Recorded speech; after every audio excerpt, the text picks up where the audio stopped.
नमस्कार, अनादि टीवी में आपका बहुत स्वागत है और मैं हूं आपके साथ अनुपमा खोपरी। और बुलेटिन की शुरुआत करते हैं लखनऊ की बड़ी खबर के साथ, जहां पर शिक्षकों के तबादले होने वाले हैं। बेसिक शिक्षा में शिक्षकों के तबादले होंगे, जहां 8 जून से ऑनलाइन आवेदन किए जाएंगे। 5 और 2 वर्ष से अधिक समय पूर्ण करने वाले आवेदन करेंगे। साथ ही असाध्य रोग वाले शिक्षक भी आवेदन कर सकते हैं। तो शिक्षकों का तबादला होने वाला है बेसिक शिक्षा में। इसके मद्देनजर जिन शिक्षकों को 5 या 2 वर्ष से अधिक का समय हो चुका है, वो भी आवेदन कर सकते हैं। 8 जून से ऑनलाइन आवेदन किए जाएंगे, जिसके मद्देनजर जो शिक्षक है उनके तबादले बेसिक शिक्षा में किए जाने वाले हैं। और इसके साथ ही जो असाध्य रोग वाले शिक्षक है वो भी इसमें आवेदन कर सकते हैं। तो ज्यादा जानकारी के लिए सीधे रुक कर लेते हैं, हमारे साथ में संवाददाता अमरेंद्र प्रताप जुड़ गए। अमरेंद्र, शिक्षा विभाग में अब थोड़ा सा बदलाव देखने को मिल रहा है, जहां पर शिक्षकों के तबादले होने वाले हैं, जहां बेसिक शिक्षा में शिक्षकों के तबादले होगी। क्या कुछ जानकारी? बिल्कुल अम्मा जी, देखिए, वैसे तो रूटीन में प्रतिवर्ष जो है एक तबादला नीति के तहत ट्रांसफर किए जाते थे, लेकिन इस बार सरकार ने टीचर्स को श्रेणी में विभाजित करके उनके तबादलों के लिए एक नीति बनाई है। और उसमें ये है कि जो पुरुष शिक्षक है उनकी जहाँ पर तैनाती है, यदि उन्हें 5 साल पूरा हो चुका है तो वो आवेदन कर सकते हैं किसी दूसरे स्थान पर जाने के लिए। और 3 ऑप्शन वो दे सकते हैं कि यहाँ पर या यहाँ पर हमारी तैनाती कर दी जाए और हमें यहाँ से ट्रांसफर कर दिया जाए। इसी तरह महिला शिक्षकों की अगर 2 वर्ष की एक जगह पर तैनाती पूरी हो जी, 2 साल उनको पूरे हो चुके हैं, तो उनको 2 वर्ष मात्र बाद ये मौका दे दिया गया है कि वो अपनी इच्छित जगह पर ट्रांसफर मांग सकती है। वो कह सकती है ये और ये 3 स्थान उनको देने हैं, इन 3 स्थानों में से किसी एक स्थान पर हमें ट्रांसफर कर दिया जाए। और उसमें भी वो 3 स्थानों में भी सबसे पहले किसी चुनना चाहेंगी, यानी प्रथम, द्वितीय, तृतीय, ये भी ऑप्शन भर सकती है कि फर्स्ट प्रायोरिटी हम इस स्थान को देते हैं, सेकेंड यहाँ को, थर्ड यहाँ को। और इस प्रकार सरकार ने सभी शिक्षकों को, प्रदेश भर के सारे टीचर्स को एक अवसर दिया है कि यदि एक पर्टिकुलर कार्यकाल वो पूरा कर चुके हैं किस स्थान पर, तो वो अपना ट्रांसफर मांग सकते हैं और सरकार उनको ट्रांसफर देगी और दूसरे स्थान पर जाके बच्चों को वो शिक्षा दे सकते हैं। और अपनी सुविधा के अनुसार जब नौकरी करते हैं तो कई बार शादी विवाह नहीं हुआ होता है, नौकरी करने के उपरांत कई बार विवाह हो जाता है, या परिवार की अन्य आवश्यकताएं, सास ससुर महिला शिक्षक के या माता पिता किसी पुरुष शिक्षक के बुजुर्ग हो जाते हैं, उनकी बीमारी को लेकर, उनके इलाज को लेकर कई बार आवश्यकता होती है। तो ऐसी ढेर सारी चीजें जो उनके जीवन में घटित होती हैं, उनके मद्देनजर वो अपने ट्रांसफर मांगते हैं। और ये मौका सरकार ने अनुपमा दे दिया है। 2 साल अगर तैनाती को पूरे हो चुके हैं तो महिला शिक्षक स्थानांतरण मांग सकती है, और 5 साल जिन पुरुषों को पूरे हो चुके हैं वो अपना ट्रांसफर मांग सकते हैं। अनुपमा जी, बिल्कुल अमरेंद्र। और सबसे बड़ी बात कि इसे काफी सराहनीय प्रयास भी राज्य सरकार की ओर से माना जा सकता है, क्योंकि लंबे समय से कई सारे ऐसे शिक्षक रहते हैं जो लंबे समय तक एक ही पोस्ट पर रहते हैं, एक ही विद्यालय में कार्यरत रहते हैं और उन्हें कहीं भी दूसरी जगह ट्रांसफर नहीं किया जाता है, जिसकी वजह से भी वो काफी परेशान हो जाते हैं। और कई बार रिश्वतखोरी जैसे मामले भी सामने आते हैं ट्रांसफर को लेकर। लेकिन अब अगर ऐसा फैसला लिया जाता है तो कहीं ना कहीं यहाँ पर शिक्षकों के लिए एक बड़ी राहत होगी। बिल्कुल अनुपमा जी, देखिए, ये आवेदन पूर्णतः ऑनलाइन होंगे जी, और ऑनलाइन आवेदन होने के बाद प्रियोरिटी के अनुसार इनकी मॉनिटरिंग की जाएगी और उस पर ऑनलाइन ही इनके रिजल्ट आएंगे। तो ऐसे में जो पुरानी बातें चलती थी कि यहाँ ट्रांसफर के लिए भी लेन देन का मामला होता था और ढेर सारा ऐसा मामला होता था, तो उससे कहीं ना कहीं बचत होगी। और कई बार क्या होता है कि पति पत्नी दोनों शिक्षक होते हैं और अलग अलग तैनाती की वजह से उनको फैमिली को सुचारू रूप से समय दे पाने में, अपने पारिवारिक जीवन को आगे बढ़ाने में भी दिक्कत होती है। तो ऐसे में ये एक मौका है कि अपनी इच्छित जगह पर आप ट्रांसफर ऑनलाइन आवेदन करें, अपनी प्रायोरिटी बताएं और वहाँ पर आप तैनाती पाएं और अच्छे से जाकर अपना जीवन भी गुजारें और बच्चों को शिक्षा देकर उनका चरित्र निर्माण, उनका जीवन निर्माण भी करें। जी, तो बिल्कुल अब ऐसे में शिक्षकों को तबादले नीति में एक बड़ा फैसला किया गया है और ऐसे में कहीं ना कहीं एक बड़ी राहत शिक्षकों को मिलती हुई नजर आ सकती है। फिलहाल के लिए आप हमारे साथ में बने रहिए, आगे भी आपसे अपडेट्स लेते रहेंगे। तो बेसिक शिक्षा में शिक्षकों के तबादले होने वाले हैं, जो आपको बता दें कि 5 वर्ष से अधिक का समय अगर पुरुष शिक्षक को हो चुके हैं तो वो आवेदन कर सकते हैं, और साथ ही 2 वर्ष से ज्यादा समय अगर महिला शिक्षक को हो चुका है तो वो भी इसमें ऑनलाइन आवेदन कर सकते हैं। यानी कि 8 जून से ऑनलाइन आवेदन किया जा सकता है और इसके बाद में बेसिक शिक्षा में शिक्षकों के तबादले हो जाएंगे।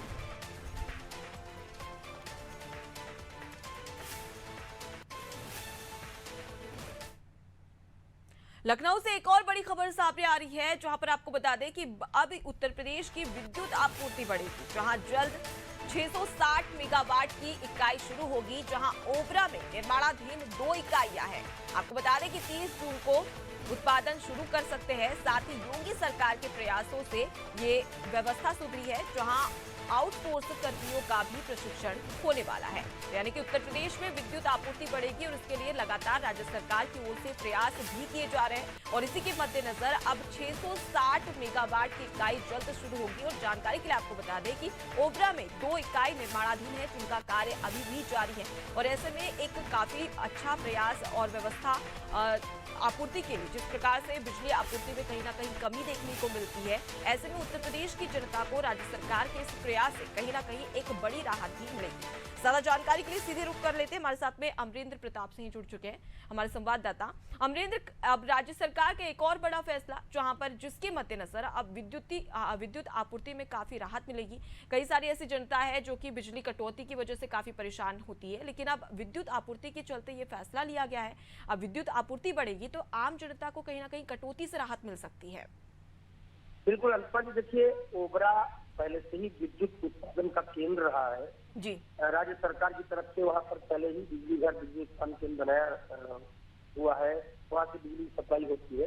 लेकिन वहाँ ओबरा में और जगह थी और जमीन थी, उसका उपयोग करते हुए पिछली सरकार में ही 2 विद्युत उत्पादन केंद्र का जो है वहाँ पर निर्माण जारी था।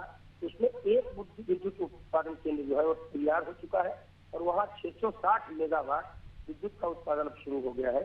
और जल्द ही ये सरकार जो है ये बिजली 1 ही 2 दिनों में जनता के लिए खोल देगी। और बिजली जनता को जब मिलेगी तो गर्मियों में, क्योंकि उत्तर प्रदेश बहुत बड़ा प्रदेश है, यहाँ पर 25 करोड़ जनसंख्या निवास करती है और ऐसे में बिजली की गर्मियों में बहुत बड़ी डिमांड रहती है, चाहे वो कृषि क्षेत्र के लिए हो और चाहे वो आवासीय क्षेत्र के लिए हो। दोनों ही क्षेत्रों में बिजली का उत्पादन गर्मियों में, बिजली की खपत जो है वो गर्मियों में बहुत बढ़ जाती है। शहरी क्षेत्रों में या ग्रामीण क्षेत्रों में जहाँ आवासीय कॉलोनियां हैं, वहाँ लोग कूलर, एसी, पंखों इनका ढेर सारा प्रयोग करते हैं। इसके अलावा कृषि क्षेत्रों में भी सिंचाई के लिए बिजली की बहुत बड़ी आवश्यकता गर्मी के दिनों में पड़ जाती है, चाहे वो गन्ने की फसल हो, चाहे वो केले की फसल हो, चाहे वो अन्य ऐसी फसलें हो जिनमें पानी की ज्यादा जरूरत पड़ती है। और सबसे बड़ी चीज है धान की फसल। अनुष्का जी, धान की फसल को लगातार निरंतर पानी चाहिए होता है और ऐसे में बिजली की बहुत बड़ी खपत गर्मी के दिनों में, खासकर ये बरसात से पहले की जो गर्मी होती है इसमें होती है। और ये 660 मेगावाट अतिरिक्त बिजली का उत्पादन जो होगा उत्तर प्रदेश से और प्रदेशवासियों को ये बिजली जो सप्लाई की जाएगी, तो इससे बड़ी राहत माना जा सकता है। विद्युत मंत्री ने इसके साथ साथ एक और फैसला लिया है कि क्योंकि बिजली कर्मचारियों के बारे में सबसे ज्यादा ये बात चलती है कि विद्युत के कर्मचारी ही बिजली चोरी का सबसे बड़ा कारण बनते हैं। कोई आम नागरिक जो है वो 24 घंटे के लिए भी बिजली चोरी की अगर हरकत करता है तो ये विद्युत कंट्रोल सेंटर पर पता चल जाता है। लेकिन विद्युत कर्मचारियों के मामले में कई बार ऐसी घटनाएं पाई गई है अनुपमा जी, उन्होंने कई मोहल्लों में बिजली को चोरी से दे रखा था और वहाँ के पैसे की वसूली वो करते थे। तो ऐसे में जो आउटसोर्सिंग के विद्युत कर्मचारी भर्ती किए जा रहे हैं, उनको एक प्रशिक्षण भी दिया जाएगा जी, कैसे उनको अपने जीवन को दुर्घटना से बचाना है और किन चीजों का ख्याल रखना है ताकि विद्युत चोरी न हो पाए। तो विद्युत उत्पादन बढ़ेगा ही बढ़ेगा। 660 मेगावाट बिजली प्रदेश को मिलेगी, इससे एक बड़ी राहत आवासीय क्षेत्रों में और कृषि क्षेत्रों में जनता को मिलेगी। और साथ ही अब नए कर्मचारी आउटसोर्सिंग के भी अगर भर्ती किए जाएंगे तो एक बड़ा प्रशिक्षण देने के बाद तब वो काम पर उतारे जाएंगे जी। तो बिल्कुल विद्युत उत्पादन के साथ ही साथ कर्मियों को बिजली के दौरान अगर कोई बड़ी घटना हो जाती है उसमें कैसे सुरक्षित रखा जाए, इसका भी प्रशिक्षण दिया जाएगा। फिलहाल अगर अमरेंद्र हम बात करें तो ओबरा, जैसे कि आपने खुद ने जिक्र किया कि विद्युत उत्पादन में काफी बड़ा क्षेत्र माना जाता है ओबरा का, ऐसे में 2 इकाइयां निर्माणाधीन है, उनका कार्य कब तक खत्म हो जाएगा और उसके बाद में फिर से विद्युत आपूर्ति और ज्यादा प्रदेशवासियों को मिल सकेगी? बिल्कुल, देखिए सोनभद्र जनपद में ये ओबरा क्षेत्र है, विद्युत उत्पादन का बड़ा केंद्र है। सोनभद्र जनपद उत्तर प्रदेश का एकदम किनारे का जनपद है, जो कि 4 स्टेट से टच होता है, मध्य प्रदेश का होता है, बिहार से, छत्तीसगढ़। तो वो एक ऐसी पोजीशन है सोनभद्र 4 स्टेट से टच होने वाले इससे किनारे के जनपद को सरकार ने विद्युत उत्पादन के लिए चुना। पहले भी यहाँ पर विद्युत उत्पादन केंद्र बनाए गए, जिसकी वजह से बड़ी संख्या में लोगों को रोजगार प्रत्यक्ष रूप से और अप्रत्यक्ष रूप से मिला। और आप 2 विद्युत उत्पादन केंद्र जो अभी निर्माणाधीन है, इनमें एक तो तैयार हो गया है और उम्मीद की जाती है कि अगले 6 महीने में दूसरा विद्युत उत्पादन केंद्र भी तैयार हो जाएगा और वो भी इसी विद्युत उत्पादन केंद्र की तरह विद्युत आपूर्ति प्रदेशवासियों को करेगा और बिजली संकट प्रदेश में कम होगा, समाप्त होगा। इसकी कोशिश में सरकार लगातार है। जो विद्युत मंत्री हैं वर्तमान में AK शर्मा, वो गुजरात में भी रहे हैं क्योंकि पहले वो IAS अफसर थे और गुजरात में उन्होंने कुछ अन्य प्रयोग भी किए थे अपने समय में, जो कि समुद्र के किनारे किनारे जो क्षेत्र था गुजरात का, सोमनाथ से लेकर और जामनगर तक का, तो समुद्र किनारे के क्षेत्र में उन्होंने हवा की समुद्री बहुत तेज चलती थी तो बहुत सारी पवन चक्कियों का निर्माण किया था उन्होंने, मतलब रिन्यूएबल एनर्जी के क्षेत्र में बड़ा काम किया था। तो ये विद्युत इकाइयां तो प्रदेश में लगी रही हैं जो विद्युत उत्पादन करेंगी ओबरा में और अन्य जगहों पर। साथ ही अब उत्तर प्रदेश में ढेर सारी सौर ऊर्जा और पवन ऊर्जा का कैसे निर्माण होता है इसके लिए क्षेत्र चिन्हित किए जाते हैं और बहुत जल्द वो खबर भी हमारे चैनल पर दर्शकों को मिलेगी। जी, तो बिल्कुल अब इस राज्य सरकार के इस फैसले के बाद में विद्युत आपूर्ति में लगातार बढ़ोतरी भी देखने को मिलेगी। आप बने रहिए, आगे भी आपसे जानकारी लेते रहेंगे। तो राज्य सरकार की ओर से बड़ा फैसला किया गया है जहां उत्तर प्रदेश में विद्युत आपूर्ति बढ़ेगी और ऐसे में किसानों को काफी राहत रहेगी और साथ ही साथ जो आम जनता गर्मी से काफी परेशान होती है और कई बार अघोषित कटौती भी होती है बिजली में, जिसकी वजह से काफी परेशानियों का सामना उठाना पड़ता है। लेकिन ऐसे में आम जनता को राज्य सरकार के इस फैसले से लगातार राहत मिल भी सकती है।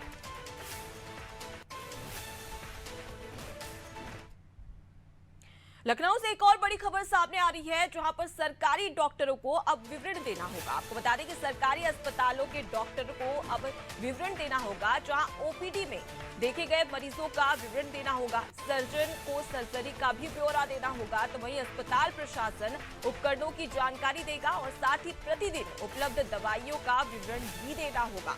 तो अब तक अगर देखा जाता था कि इतना विवरण नहीं देना पड़ता है किसी भी चीज को लेकर, लेकिन अब यहाँ पर देखा जाए तो सरकारी अस्पतालों के जो डॉक्टर्स हैं उन्हें अब OPD में देखे गए मरीजों का विवरण देना होगा। तो वहीं सर्जन को सर्जरी का ब्यौरा, तो वहीं अस्पताल प्रशासन को भी उपकरणों की जानकारी देनी होगी और साथ ही प्रतिदिन उपलब्ध दवाइयों का विवरण भी इस दौरान सरकारी अस्पतालों के डॉक्टर को देना होगा। ज्यादा जानकारी के लिए सीधे रुक कर लेते हैं, अमरेंद्र लगातार जुड़े हुए हैं। अमरेंद्र, एक बार देखा जाए तो अब सरकारी अस्पतालों के डॉक्टर्स को विवरण देना होगा, किसे ये विवरण देना होगा और साथ ही क्या कुछ जानकारी?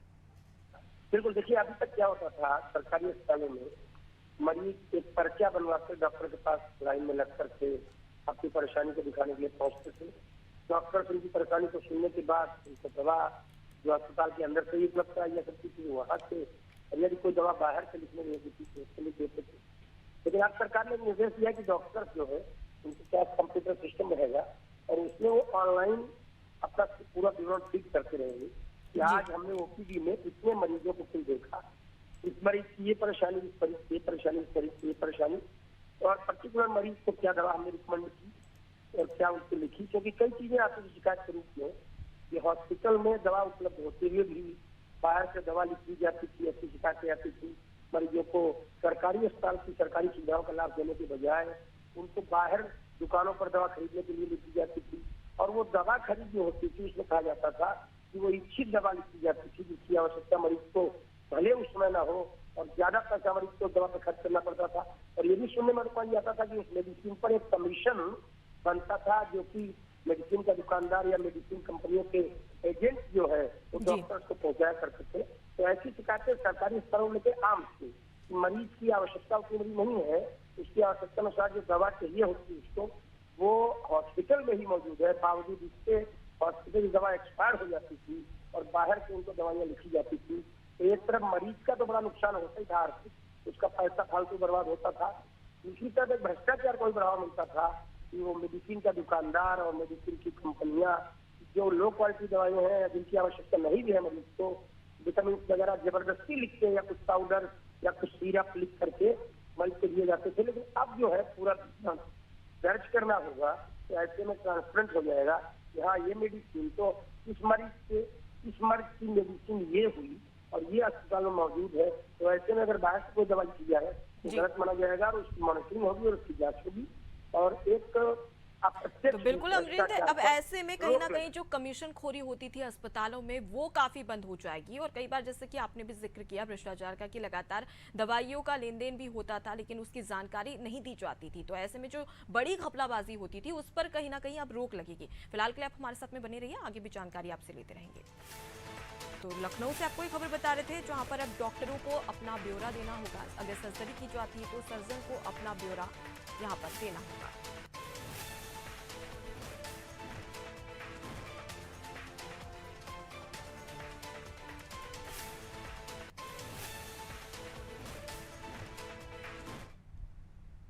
लखनऊ से एक और बड़ी खबर सामने आ रही है जहां पर राज्यपाल आनंदीबेन से डीजीपी विजय कुमार मिले। आपको बता दें कि राज्यपाल आनंदीबेन से राजभवन में मुलाकात की गई, जहां कार्यवाहक डीजीपी विजय कुमार ने शिष्टाचार की भेंट की है। तो राज्यपाल से डीजीपी ने मुलाकात की, राजभवन पहुंचे डीजीपी और इसके दौरान उन्होंने राज्यपाल आनंदीबेन से मुलाकात की और इस दौरान कई सारी बातचीत भी की गई है, जहां कार्यवाहक डीजीपी विजय कुमार ने शिष्टाचार भेंट की है। तो ज्यादा जानकारी के लिए अमरेंद्र हमारे साथ में जुड़े हुए, उनका रुख कर लेते हैं।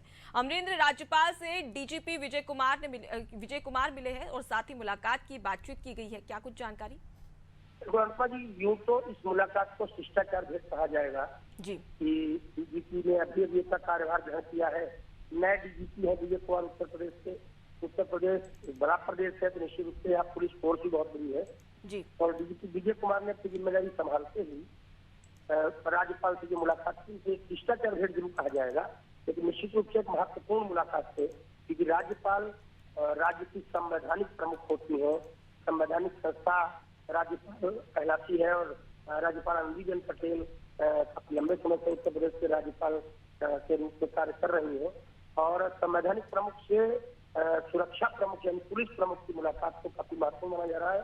कहा जा रहा है कि उन्होंने निर्देश भी प्राप्त किए मुलाकात के राज्यपाल महोदया से कि हमें कार्य करने के लिए 3 दिशाओं में विशेष ध्यान देने की जरूरत है और ऐसा भी बताया जा रहा है सूत्रों के अनुसार कि राज्यपाल महोदया ने कुछ उन्हें दिएगी और कुछ चीजें आगे उनके पास में लिखित रूप में भेजने की बात भी कही, क्योंकि उत्तर प्रदेश के पुलिस प्रमुख जो है उनकी जिम्मेदारी में है कि प्रदेश की कानून व्यवस्था को कैसे दुरुस्त रखा जाए, प्रदेश के नागरिक कैसे सुरक्षित रहे, प्रदेश में ट्रैफिक व्यवस्था कैसे दुरुस्त रहे और अगर कोई आपदा आती है तो ऐसे में पुलिस कैसे उस आपदा में नागरिकों की मदद कर पाए और दिन में और रात में दोनों में पुलिसिंग कैसे मॉनिटर की जाए, कैसे पुलिसिंग को सेटअप किया जाए, इन सारी चीजों के लिए निर्देश जो मिलते हैं वो डीजीपी की तरफ से ही मिलते हैं और उन्हीं निर्देश को अलग अलग डीजी जो है अलग अलग विभागों के जो महानिदेशक होते हैं वो अपने अपने विभागों में इम्प्लीमेंट करते हैं। पुलिस का ही एक हिस्सा फायर भी है, पुलिस का ही एक हिस्सा एसडीआरएफ को भी कहा जाता है जो कि आपदा प्रबंधन के रूप में काम करती है। पुलिस भी पुलिस का ही हिस्सा है। तो ऐसे में पुलिस की अलग अलग विंग्स में कैसे एक दूसरे से तालमेल बना करके और कैसे अच्छे से प्रदेश के नागरिकों को सुरक्षा और सुविधा और प्रदेश की कानून व्यवस्था को दुरुस्त रख करके आगे बढ़ाया जाए, इसी के लिए डीजीपी होता है और नए डीजीपी के रूप में विजय कुमार ने कार्यभार ग्रहण किया और वो इसी के तहत संवैधानिक प्रमुख से मिलने, शिष्टाचार भेंट करने और उनसे निर्देश प्राप्त करने के लिए पहुंचे थे। जी, तो बिल्कुल इसे एक शिष्टाचार भेंट कही जा सकती है। आप हमारे साथ में बनी रहिए, आगे भी आपसे अपडेट्स लेते रहेंगे। तो राज्यपाल से डीजीपी ने मुलाकात की है और साथ ही आपको बता दें कि अभी उन्होंने डीजीपी विजय कुमार ने अपना कार्यभार उत्तर प्रदेश में संभाला और इसके मद्देनजर राज्यपाल से तमाम कानून व्यवस्था को उत्तर प्रदेश में कैसे दुरुस्त किया जाए इसको लेकर भी बातचीत की है। तो इधर उत्तर प्रदेश में केंद्रीय मंत्री स्मृति ईरानी का 2 दिवसीय दौरा है। 5 और 6 जून को सलोन ऊंचाहार में मौजूद रहेंगी, जहां अमेठी लोकसभा में जनसंवाद कार्यक्रम में हिस्सा लेगी और साथ ही कई जनसंवाद विकास यात्रा कार्यक्रम में भी मौजूद रहने वाली है, जहां ऊंचाहार में केंद्रीय मंत्री स्मृति ईरानी रात्रि विश्राम भी करने वाली है। तो 2 दिवसीय उत्तर प्रदेश का दौरा रहेगा, जहां सलोन ऊंचाहार में केंद्रीय मंत्री स्मृति ईरानी मौजूद रहेंगी। ज्यादा जानकारी के लिए रुक कर लेते हैं, हमारे साथ में अमरेंद्र लगातार जुड़े हुए हैं। अमरेंद्र, लोकसभा चुनाव आने वाला है और इसके मद्देनजर अब ऐसे में 2 दिवसीय दौरा स्मृति ईरानी का, क्या इसे यही कहा जा सकता है कि ये दौरा लोकसभा चुनाव को लेकर ही है? बिल्कुल, देखिए जो उनके कार्यक्रम है अनुपमा जी, जन संवाद कार्यक्रम उनका नाम दिया गया है और जन संवाद कार्यक्रम क्षेत्र के जो कार्यकर्ता है भारतीय जनता पार्टी के जो पदाधिकारी हैं भारतीय जनता पार्टी जी। के, या जो बूथ लेवल के अध्यक्ष या बूथ की कमेटियां हैं भारतीय जनता पार्टी की, उन सबके साथ ये जनसंवाद कार्यक्रम होगा। और निश्चित रूप से इस कार्यक्रम में आगे लोकसभा के लिए अभी से क्या क्या चीजों की तैयारी, कार्यकर्ता, बूथ कमेटियां, बूथ अध्यक्ष, पदाधिकारी, ये सब क्या चीजें शुरू करें। सरकार की जन कल्याणकारी या लोक कल्याणकारी नीतियां हैं जिनको सरकार जिनके दम पर दावा करती है कि वो लोकसभा चुनाव में जाकर के जनता के बीच में वोट मांगेगी, उन सब चीजों को कैसे लोगों तक पहुंचाया जाए। लाभार्थियों को, जो अलग अलग योजनाओं के लाभार्थी हैं, उनका सम्मेलन किया जाए, उनको कैसे जो है सरकार की अच्छाइयों को बताया जाए और कैसे आने वाले लोकसभा चुनाव में जीत सुनिश्चित हो सके। इसी के लिए भारतीय जनता पार्टी ने ये जन संवाद कार्यक्रम जो है इनकी रचना की है और इसी के तहत स्मृति ईरानी का ये दौरा है। स्मृति ईरानी अमेठी से लोकसभा सांसद है, राहुल गांधी को हराया था उन्होंने, और अमेठी और रायबरेली जिले आपस में जुड़े हुए थे। उनके हार रायबरेली में ही है, लेकिन उनके हार में एक एनटीपीसी का पावर हाउस है और वहाँ पर एक अच्छा सुविधाजनक गेस्ट हाउस भी है और वहीं पर स्मृति ईरानी रात्रि विश्राम करने वाली है, रुकने वाली है। और दोनों दिन 5 तारीख और 6 तारीख को स्मृति ईरानी के कार्यक्रम रहेंगे कार्यकर्ताओं के बीच में, पदाधिकारियों के बीच में, जन संवाद के नाम से अनुष्ठान। जी, तो बिल्कुल अब कई जनसंवाद के माध्यम से अमेठी लोकसभा की जनता को साधने का प्रयास यहां पर केंद्रीय मंत्री स्मृति ईरानी करती हुई भी नजर आ सकती है। फिलहाल के लिए बहुत शुक्रिया तमाम जानकारी हम तक पहुंचाने के लिए। तो उत्तर प्रदेश से आपको ये खबर बता रहे हैं जहां पर केंद्रीय मंत्री स्मृति ईरानी का 2 दिवसीय दौरा है। इस दौरान अमेठी लोकसभा से वो सांसद भी है और ऐसे में वहां की जनता के साथ में वो जनसंवाद करती नजर आएगी। केंद्र सरकार की और राज्य सरकार की जो तमाम योजनाएं हैं उसका लाभ पहुंच रहा है नहीं, उसकी जानकारी लेते भी स्मृति ईरानी नजर आने वाली है। तो 2024 में लोकसभा चुनाव है और उसके मद्देनजर ये दौरा काफी खास माना जा रहा है। तो फिलहाल के लिए इस बुलेटिन में इतना ही। देखते रहिए नादी टीवी। नमस्कार।